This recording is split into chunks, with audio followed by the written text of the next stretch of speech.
नमस्कार दोस्तों, कैसे हैं आप सब। स्वागत है आपका अपने YouTube channel Narayana smart study में। इससे पहले क्लासेस में हम लोग ने देखा था कुछ पारिभाषिक शब्दावली को हम लोग ने पढ़ा था। मात्रा, ताली, खाली, सम और विभाग, ये सारी चीज़ों को हम लोग ने देखा था। आज की क्लासेस में हम लोग पढ़ेंगे हिंदुस्तानी संगीत की गायन एवं विधाएँ। कौन कौन सी वो गायन एवं वादन की विधाएँ हैं जो कि हिंदुस्तानी संगीत के अंतर्गत आती है। तो एक एक करके हम लोग उन सारी चीज़ों को पढ़ेंगे, जो कि आज से हमारा चैप्टर नंबर 4 पार्ट 1 शुरू होगा।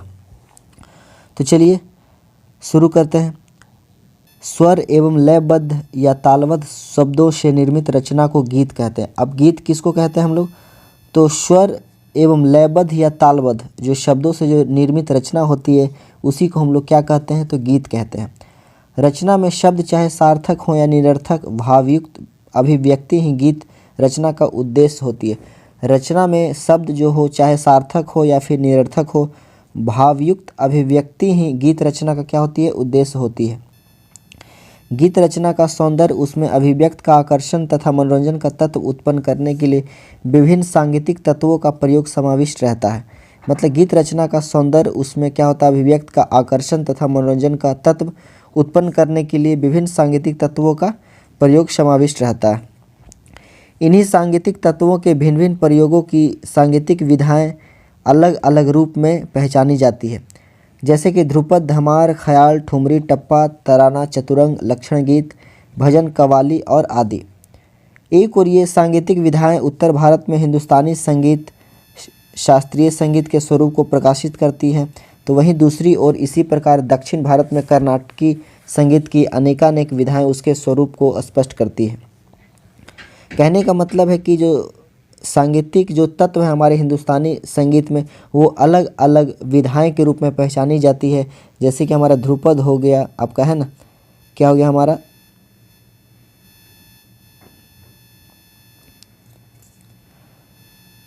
हाँ, यहाँ पे हमारा हो गया ध्रुपद हो गया, धमार हो गया, ख्याल हो गया, ठुमरी हो गया, टप्पा हो गया, चतुरंग हो गया, लक्षण गीत, भजन, कव्वाली आदि। ये सब क्या है? तो ये सब अलग अलग संगीत की विधाएं हैं। ठीक है ना। उत्तर भारत में हिंदुस्तानी संगीत शास्त्रीय संगीत के स्वर को प्रकाशित करती है, वहीं दूसरी ओर इसी प्रकार दक्षिण भारत में कर्नाटक संगीत की अनेकानेक विधाएं उसके स्वरूप को, मतलब दोनों जो आपका रूप है जो हिंदुस्तानी संगीत में भी अपना जो स्वरूप है उसको प्रकाशित करती है, और जो दक्षिण भारत जो कर्नाटकी संगीत है उसकी भी विधाएं क्या रहती है? उसके स्वरूप को प्रकाशित करती है। ऐसा माना जाता है कि प्राचीन काल में ऋषि मुनि संस्कृत के मंत्रों को गाकर ईश्वर की आराधना करते थे। मतलब माना जाता है कि ऋषि मुनि जो थे संस्कृत के मंत्रों को गाकर ईश्वर की आराधना करते थे। धीरे धीरे लय, ताल व छंद आदि का विशिष्ट नियमों के आधार पर प्रयोग करते हुए श्लोक, स्तोत्र, जातिगान, प्रबंध आदि के रूप में सांगीतिक विधाओं को उनके भिन्न भिन्न भागों, धातु व अंगों अथवा अन्य सांगीतिक तत्वों के अनुरूप भिन्न भिन्न नाम प्राप्त होते थे। कहने का मतलब है कि धीरे धीरे क्या हुआ कि लय हुआ, छंद हो गया आदि और विशिष्ट नियमों के आधार पर प्रयोग करते हुए श्लोक हो गया, स्रोत, जातिगान, प्रबंध आदि के रूप में सांगीतिक विधाओं के उनके भिन्न भिन्न भागों, धातु व अंगों अथवा अन्य सांगीतिक तत्वों के रूप जो होते हैं प्राप्त होते हैं। कालक्रम में तत्कालीन संगीत विधाओं के तत्वों में नवीन रुचि के अनुरूप मिश्रित किए गए तत्वों से समय समय पर नवीन विधाओं के उद्दीप्त होने की निरंतरता सदैव बनी रहती है, और नई नई गेय या वादन विधाएं विकसित भी होती रहती है। कभी कभी ये विधाएं अपना प्रभाव नई विधाओं पर छोड़ने के उपरांत क्या होता है? लुप्त हो जाता है। क्या होता है? लुप्त हो जाता है। आधुनिक समय में प्रचलित सांगीतिक विधाओं पर पूर्व प्रचलित विधाओं के प्रभाव भी स्पष्ट दृष्टिगोचर होते हैं। ध्रुपद से प्रबंध गेय विधा का सबसे महत्वपूर्ण माना जाता है। अब देखिए यहाँ इंपॉर्टेंट प्रश्न है कि ध्रुपद से प्रबंध गेय विधा, ध्रुपद से क्या है? ध्रुपद से प्रबंध गेय विधा को सबसे महत्वपूर्ण क्या होता है? तो माना जाता है। कौन से? तो प्रबंध गेय विधा को। इसके 4 भाग होते हैं। तो ध्रुपद के कितने भाग हो गए? 4 भाग हो गए। उद्ग्राह, मेलापक, ध्रुव और अभोग कहा गया है। और 6 अंगों को स्वर, विरुद्ध, तेनक, पद, पाठ व ताल के रूप में नाम दिए गए। कहने का मतलब कि ध्रुपद के कितने भेद हो गए या भाग हो गए? 4 भाग हो गए। उद्ग्राह, मेलापक, ध्रुव और अभोग। और इसके अंग कितने हो गए? 6 हो गए। स्वर, विरुद्ध, पद, पाठ, ताल और तेनक। यह विधा लगभग 10वीं से लेकर 13वीं शताब्दी तक भारत में प्रचलित रही। तो यह विधा जो है कब से कब तक प्रचलित रही, तो 10वीं से लेकर के आपका 13वीं सदी तक। कब से, 10वीं से लेकर 13वीं सदी तक। तत्पश्चात मुगल साम्राज्य स्थापित होने के कारण, उसके बाद क्या हुआ, मुगल साम्राज्य स्थापित होने के कारण हिंदू व मुस्लिम सभ्यताओं व संस्कृतियों के मिश्रण के प्रभाव से हिंदी, उर्दू और फारसी भाषाओं के समन्वय ने प्रबंध के शास्त्रोक्त स्वरूप तथा संस्कृत भाषा के प्रयोग को भी प्रभावित किया।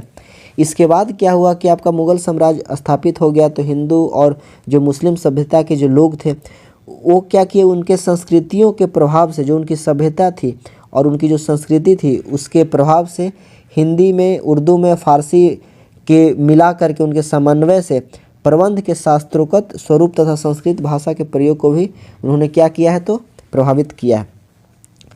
इसके फलस्वरूप प्रबंध के सांगीतिक व साहित्यिक स्वरूप में जो परिवर्तन हुए, उसी के कारण नवीन विकसित गेय विधा को ध्रुपद या ध्रुपद की संज्ञा प्राप्त हुई। कहने का मतलब कि इसी के फलस्वरूप क्या हुआ कि प्रबंध के सांगीतिक व साहित्यिक स्वरूप में जो परिवर्तन हुआ, उसमें जो परिवर्तन हुआ उसी के कारण क्या हुआ, एक नवीन विकसित गेय विधा को क्या कहा गया, ध्रुपद या ध्रुवपद की संज्ञा प्राप्त हुई है। ठीक है।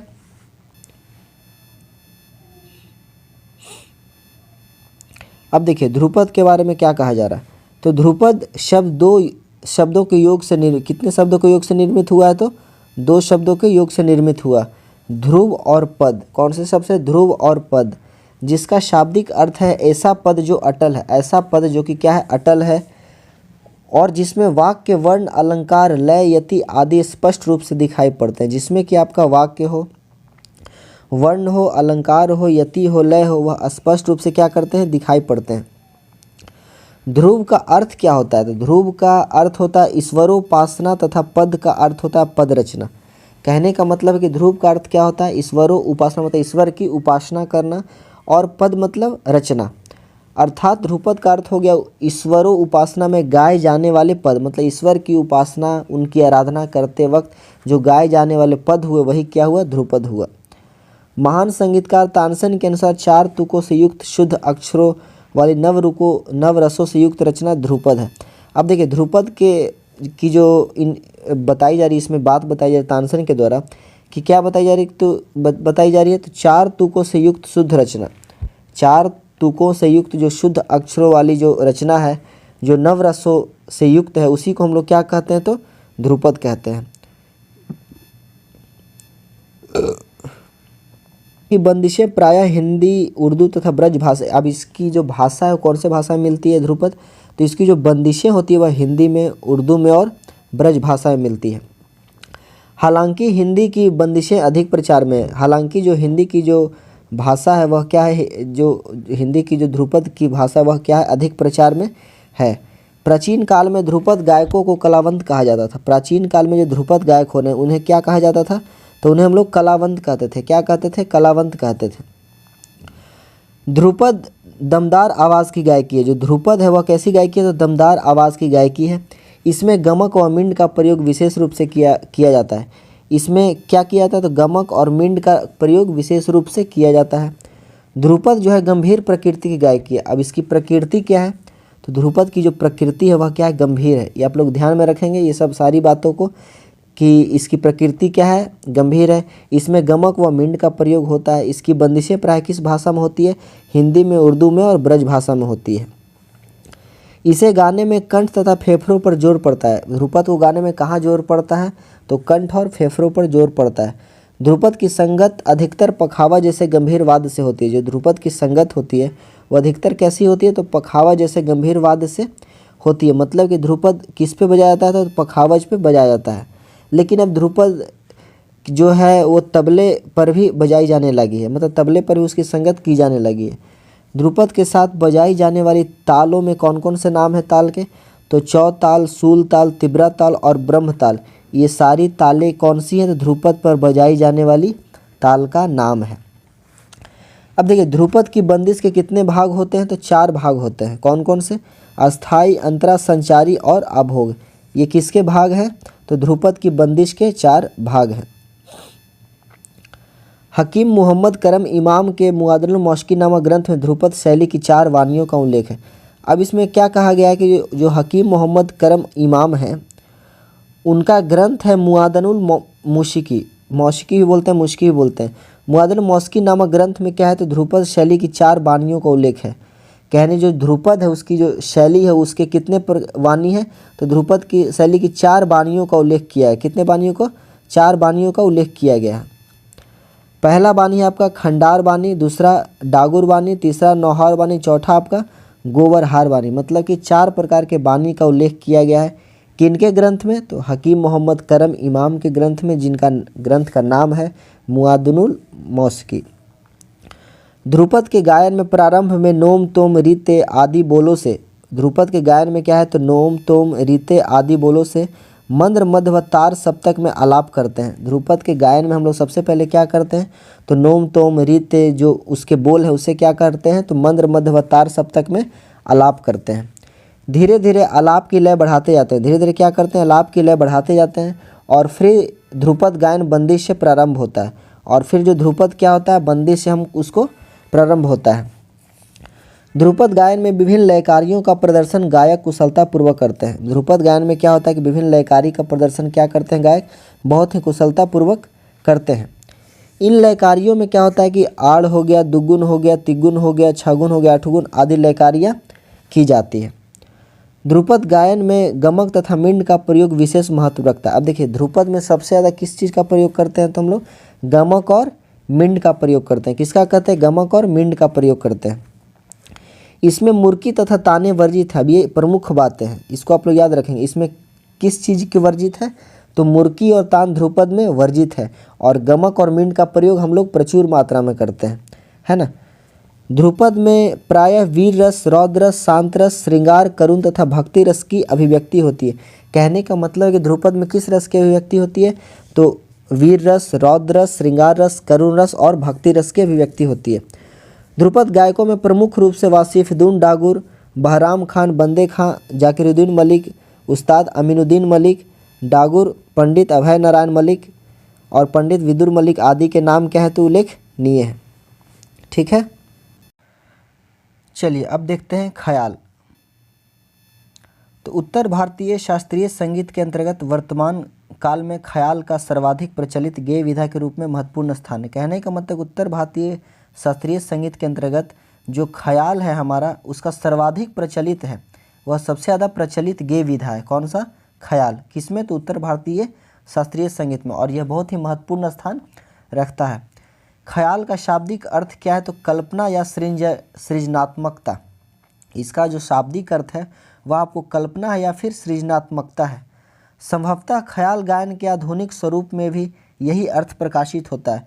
संभवतः जो ख्याल गाने का जो आधुनिक रूप है उसमें भी यही अर्थ प्रकाशित होता है, क्योंकि इसको गाते समय बंदिश के शब्दों को लेकर स्वरात्मक व लयात्मक आधार प्रदान करते हुए राग की आकृति व प्रकृति के अनुरूप आलाप तान आदि से सुसज्जित किया जाता है।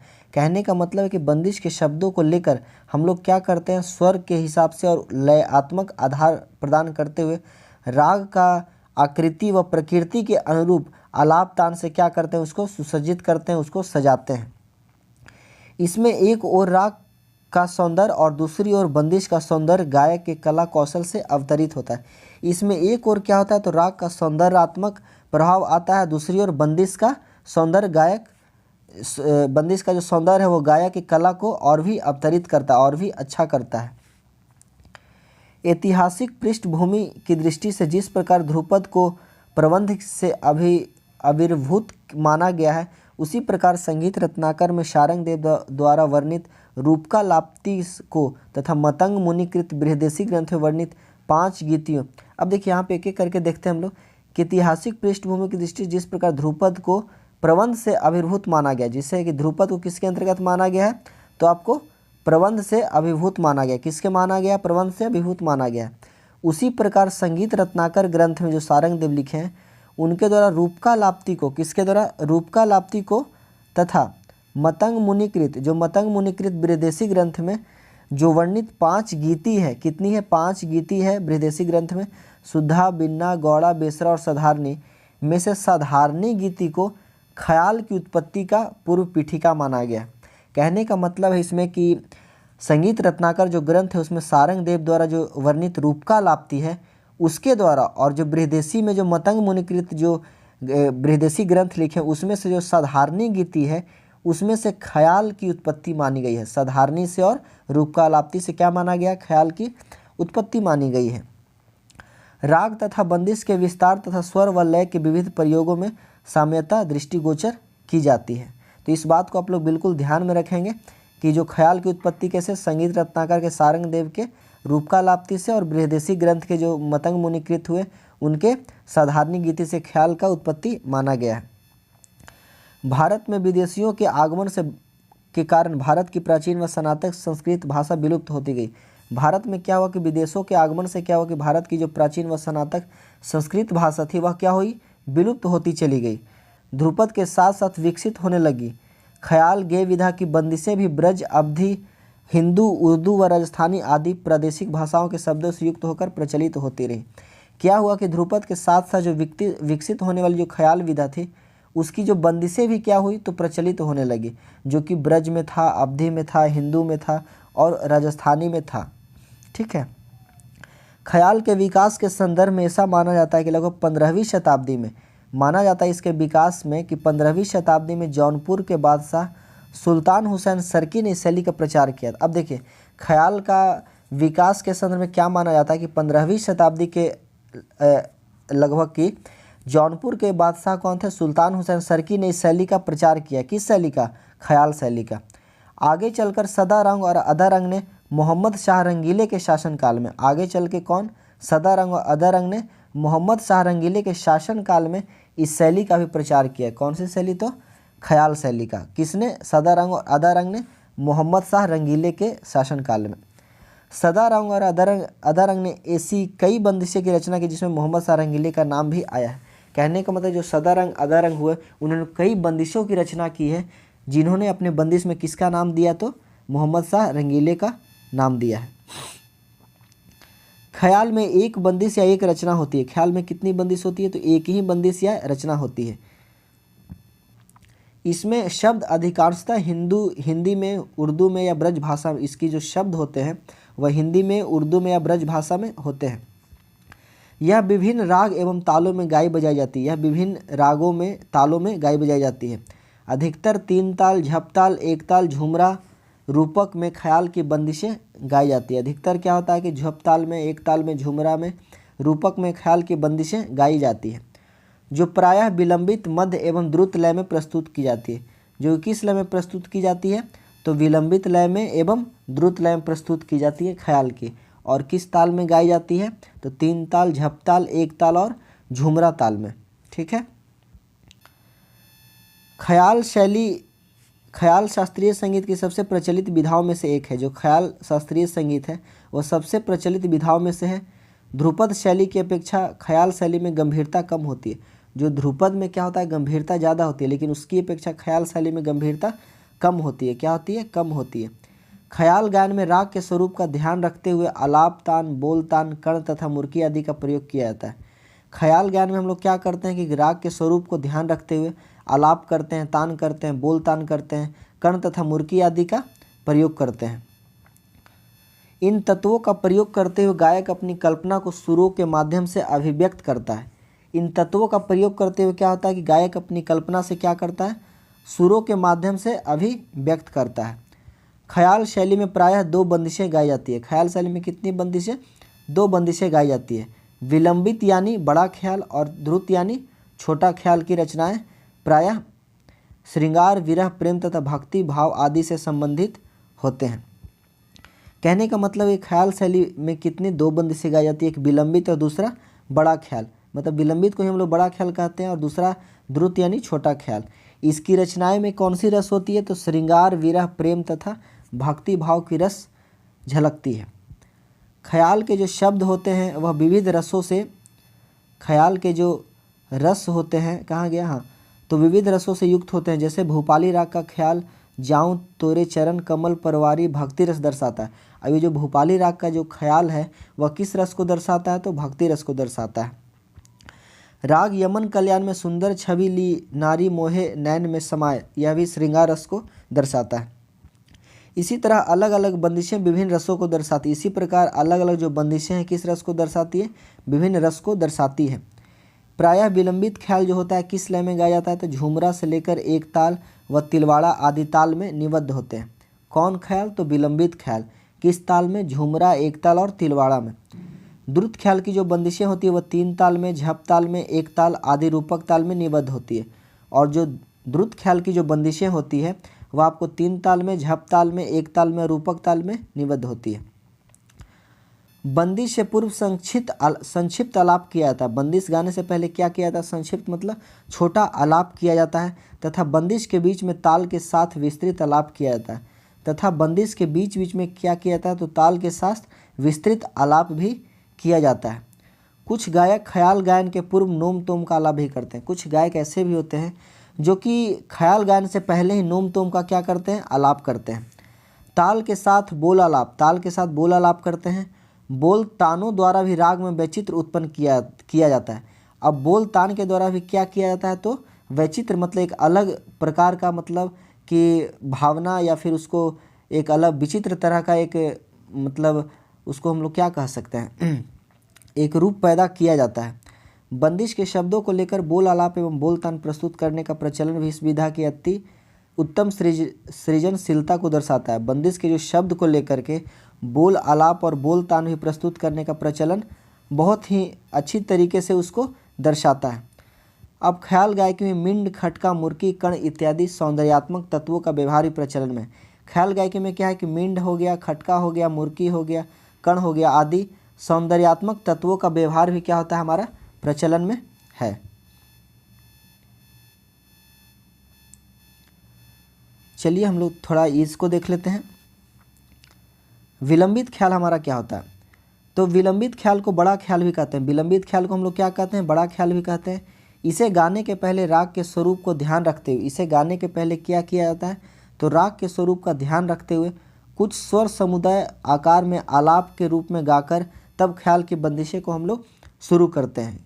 मतलब कि विलंबित ख्याल को हम लोग बड़ा ख्याल कहते हैं। और इसे गाने से पहले जो राग का स्वरूप है उसको ध्यान में रखते कुछ स्वर समुदाय लेकर के आलाप करते हैं और तब विलंबित ख्याल का शुरुआत करते हैं।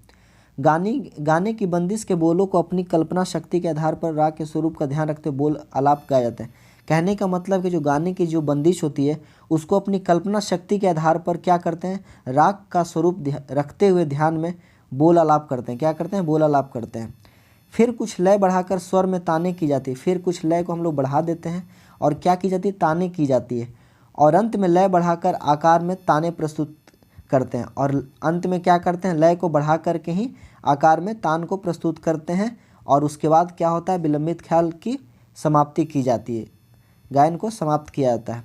विलंबित ख्याल की ताने प्रायः चौगुन में, 8 गुण में, 16 गुण में गाई जाती है। जो विलंबित ख्याल की जो ताने होती है प्रायः कितने गुण में, तो 4 गुण, 8 गुण और 16 गुण में गाई जाती है।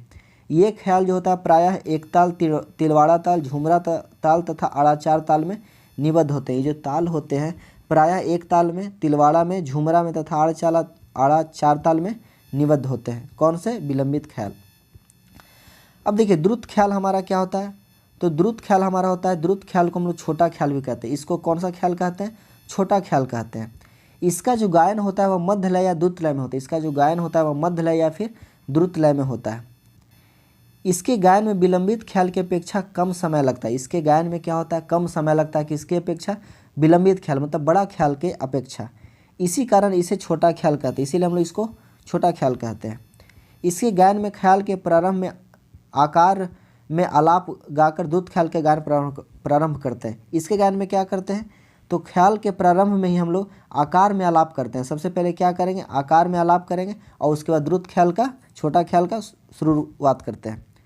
ख्याल गायन के बीच में आलाप तथा बोल आलाप गाए जाते हैं। अब ख्याल गायन के बीच में ही क्या किया जाता है, तो आलाप तथा बोल आलाप भी गाए जाते हैं।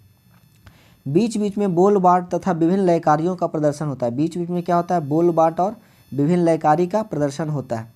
अंत में द्रुत लय में बोल तान तथा आकार में तान गाकर ख्याल के बोलों की तिहाई लगाकर गायन समाप्त किया जाता है।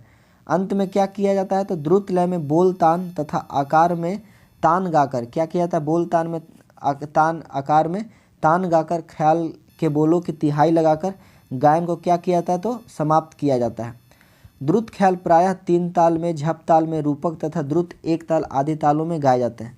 जो द्रुत ख्याल हमारा होता है वह प्रायः 3 ताल में, झप ताल में, रूपक में और द्रुत 1 ताल में निबद्ध किए जाते हैं। ठीक है। भीमसेन जोशी, गंगूबाई हंगल, केसरबाई केरकर, पंडित जसराज, अजय चक्रवर्ती, गिरिजा देवी जैसे अनेक संगीतज्ञों ने ख्याल गायकी द्वारा संगीत की प्रतिभा को जन साधारण तक पहुंचाया। अब ये सब देखिए ख्याल गायक के प्रसिद्ध गायक का नाम है, जैसे भीमसेन जोशी हो गए, गंगूबाई हंगल, केसरबाई केरकर, पंडित जसराज, अजय चक्रवर्ती। ये सारे गायक क्या किए हैं तो अपनी ख्याल गायकी से उस प्रतिभा को जन साधारण तक, लोगों तक पहुँचाया है। जन रुचि के अनुसार रागों की विशिष्टता को स्वर एवं ताल में पिरोकर ख्याल गायकी ने संगीत प्रेमियों के बीच एक उच्च स्थान पाया। कहने का मतलब है कि जन रुचि के अनुसार रागों की जो विशिष्टता है वो स्वर और ताल में पिरोकर ख्याल गायकी को एक संगीत प्रेमियों के बीच में एक बहुत ही ऊंचा स्थान को क्या किया है, पाया है हमारा छोटा ख्याल बड़ा ख्याल।